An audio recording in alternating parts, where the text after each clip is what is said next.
వైకుంఠ ఏకాదశి రోజు వైకుంఠ ద్వారం ఓపెన్ చేస్తారని చెప్పి వెంకటేశ్వర స్వామి టెంపుల్కి వెళ్ళాము. మేమైతే సుజాత నగర్ పెందుర్తికి మధ్యలో ఉంటుంది కొండపైన. దానికోసం అన్ని డీటెయిల్స్ నేను లాస్ట్ వీడియోలో పోస్ట్ చేశాను, షార్ట్లోనే చూడండి. నేను ఇక్కడ ఏంటంటే న్యూస్ రిపోర్టర్ వాళ్ళు రావటం వల్ల ఏంటంటే వాళ్ళు వీడియో తీస్తున్నారు, వెంటనే నేను కూడా షూట్ చేశాను.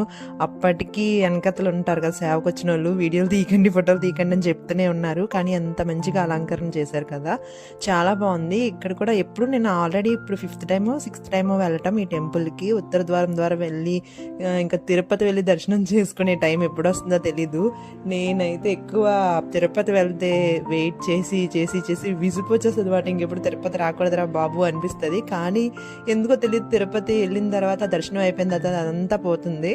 అలాగే దేవుని చూడగానే ఇంకా హ్యాపీగా ఫీల్ అవుతాం కదా. ఇక్కడైతే ప్రసాదం అది తీసుకొని ఇంకా ఇంటికి వచ్చే ముందు ఒక హోటల్కి అయితే వెళ్ళి టిఫిన్ అది చేసేసాం. అది నెక్స్ట్ వీడియోలో పోస్ట్